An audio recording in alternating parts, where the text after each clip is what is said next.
ఈ బలహీనత కొన్ని కోట్ల జన్మల నుంచి తరుగుతోంది నిన్ను అలాగా. డబ్బు పిచ్చ, ఈ ఇంద్రియాల పిచ్చ తరుగుతూనే ఉన్నాయి అలాగా, వాటికి వశుడం అయిపోతూనే ఉన్నావు. అయినా సరే ఒక బురదలో పడిపోయిన వాడు బురద నీటిని తీసుకుని స్నానం చేసేసాడు అనుకోండి, తల నిండా అమ్మయ్య స్నానం చేశానండి అని అనుకోండి, ఇప్పుడు ఏమిటి జరుగుతుంది వాడికి? అది శుద్ధి అయిపోయింది ఏమిటి? లోకములో బోధ చేయకపోయినా సరే ప్రజలకందరికీ కూడా తెలుసుకోగలిగినవి ఏవో తెలుసా? అర్థకామములు. ఈ రెండింటి గురించి మీరు ఎవ్వరిని తీసుకొచ్చి ప్రత్యేకం అయ్యా నువ్వు డబ్బు సంపాదించుకోవాలండి, మీరు ఎలాగో అలా ఓ రూపాయి సంపాదించండి, మీరు డబ్బులు దాచుకోండి, ఎవరికి చెప్పకండి డబ్బులు నా దగ్గర ఉన్నాయని అని మీరేం చెప్పక్కర్లేదు. వాడే దాచేసుకుంటాడు, వాడే సంపాదించేసుకుంటాడు. ఇంకా వాడికి గట్టిగా బొడ్డు ఉడదు, కానీ రూపాయి ఎలా సంపాదించాలని తాపత్రయం మాత్రం చాలా గట్టిగా ఉంటుంది. సంస్కార బలం తక్కువగా ఉంటుంది. అందున కలియుగంలో ఉండేటటువంటి వాళ్ళది అల్పాయుర్దాయం. బుద్ధి బలమా తక్కువ, ప్రచోదనమా అర్ధకామముల యందు. అందుకని అయా ఏంటి వాడికి పెళ్లి చేయలేదనుకోండి, ఓ 22 ఏళ్ళో 23 ఏళ్ళో వచ్చేసిన తర్వాత ఆ పెళ్లి చేయకపోతే మీరు పెళ్లి చేయడంలో విఫలమైపోతున్నారు అన్న విషయాన్ని వాడు సౌండ్ చేసేస్తాడు. ఇదేంటి నా ఈడువాడు వాడికి పెళ్ళి అయిపోయి అప్పుడే కొడుకమ్మా అంటాడు అమ్మ దగ్గరికి వచ్చి. అంటే ఏమిటి? అమ్మ నా సంగతి మీరు పట్టించుకోవట్లేదు అని చెప్పి ఇంకా శ్రద్ధ చేసేసారనుకోండి, వాడు వచ్చేస్తాడు నమస్కారం పెట్టడానికి ఎప్పుడప్పుడు. అందుకని అర్ధకామములను గురించి ప్రత్యేకంగా ఎవరికి ఏమీ బోధ ఏం చెయ్యక్కర్లేదు. చెయ్యవలసిన బోధ దేని గురించి అంటే భగవత్ సంబంధమును గురించి, భక్తి గురించి బోధ చెయ్యాలి. నారదుడు చెప్తున్నాడు. ఎందుకో తెలుసా? అర్ధకామముల యందు తిరుగుతూనే ఉంటాడు. రోగం ఎక్కడ పుట్టింది అని అడిగింది శాస్త్రం. అన్నంలోంచి పుట్టింది అని చెప్పారు. రోగం ఎక్కడి నుంచి వస్తుందండి? బీపీ వచ్చింది ఆయనకి. ఎందుకు వచ్చింది? చింతకాయ పచ్చడి అంటే ఇష్టం, ఆవకాయ అంటే ఇష్టం, నిమ్మకాయ అంటే ఇష్టం, బాగా పుల్లటివి బాగా కారంగా ఉన్నవి, మిరప్పళ్ళ పచ్చడి అంటే ఇష్టం. తిన్నాడు తిన్నాడు తిన్నాడు తిన్నాడు బీపీ వచ్చింది. డాక్టర్ గారు చూసి అంటాడు, మిరప్పళ్ళ పచ్చడి తినకండి, కారాలు తినకండి, ఉప్పు తినకండి, చప్పిడి తినండి అంటాడు.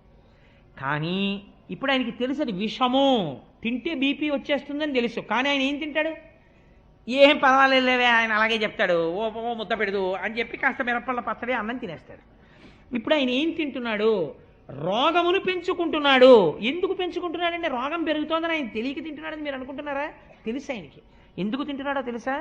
రసేంద్రియమును నిగ్రహించలేకపోయాడు.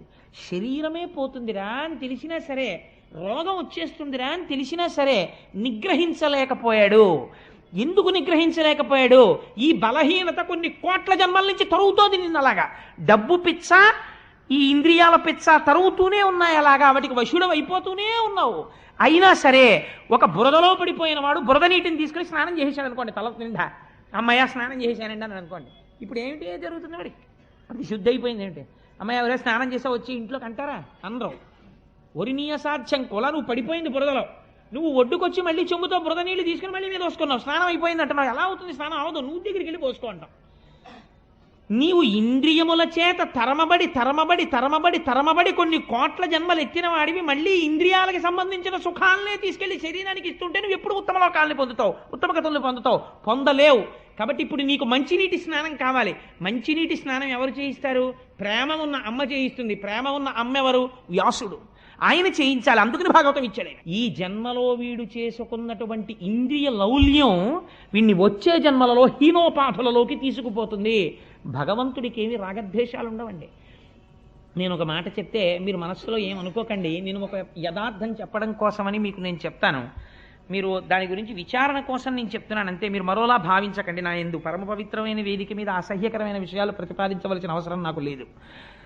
ఒక వ్యక్తికి కామము బాగా ఉండిపోయింది అనుకోండి, ఆ వ్యక్తి నోటి వెంట రాకూడని మాట ఒకటి వస్తుంటుంది, మీరు విని ఉంటారు. వృద్ధాప్యం వచ్చేసిన తర్వాత వార్ధక్యంబున మోహమూర్ఖతలచే వాతాది రోగాలచే వ్యర్థం వైజడు వాక్ప్రవాహములచే వాత్సల్య చిత్తంబుచే అర్ధధ్యానముచే మహాభ్రమతచే హాస్య ప్రసంగాలచే స్వార్థం వే పరమార్థమై చెడుదురి స్వార్థ ప్రజల్ శంకర. వాడికి కామ ఉండిపోయింది. ఉండిపోతే వాడు పైకి చెప్పలేక 70 ఏళ్ళు వచ్చేసిన తర్వాత మంచి పంచె కట్టుకుని వచ్చాడు అనుకోండి, తాతయ్య పెళ్లి కొడుకులో ఉన్నావు అన్నారు అనుకోండి సరదాకి ఎవరో. అంటే అమ్మా అలా అనకూడదు, పెళ్లి కొడుకులా ఉన్నావు అనుకో. నన్ను చూడగానే ఏమండి మిమ్మల్ని చూడగానే త్రివేణీ సంగమంలో స్నానం చేసినటువంటి ఫలితం కనిపించేటటువంటి ఒక మంచి ఉపాసనా బలం పొందుతున్న వాళ్ళే ఉన్నారను. అది శరీరానికి సరిపోతుంది. ఇంకా నేను పెళ్లి కొడుకునేమిటమ్మా అందవాడు. వాడు ఏమంటాడంటే నాకు పిల్లనిచ్చేవాళ్ళెవరు అంటారు. అంటే వాడికి ఎంత కడుపులో బాధ ఉందో చూడండి. అంటే 80 ఏళ్ళు వచ్చాయి, వాళ్ళు అలా అన్నారేమిటి నన్నని వాడు బాధపట్టలేదు. నిజంగా నేను పెళ్లి కొడుకులా ఉంటే పిల్లని ఎందుకు ఇవ్వరు, హాయిగా వాళ్ళు సంబంధాలు చూస్తారేంటి, తాతగారు మీరు చేసుకోండి అని తీసుకొచ్చి నాకు ఇవ్వచ్చు కదా అని వీడికి కడుపులో బాధ. ఈ బాధ ఉంటే ఏమవుతుందని చెప్పిందో తెలుసా అండి శాస్త్రం? వీడు పైకి చెప్పలేడు, అదొక ధూర్తతనం వచ్చేస్తుంది వృద్ధాప్యంలో. కానీ అది సావదు కామం. సావకపోతే ఏమైపోతుందంటే వృద్ధాప్యంలో అంత్యమునందు వీడికి ఇంకా వ్యామోహం ఉండిపోతుంది. ఉండిపోతే ఈశ్వరుడు ఏం చేస్తాడంటే, మీకు భాగవతంలోనే ఒక చోట వచ్చేస్తుంది, స్త్రీ ఉపాధిని ఇస్తారు. అప్పుడు ఎందుకు ఇస్తారు? మీరు ఆ విశ్వరూప హత్య జరిగినప్పుడు, ఆ విశ్వరూప హతము జరిగినటువంటి ఆఖ్యానమును విన్నప్పుడు మీకు అర్థమవుతుంది.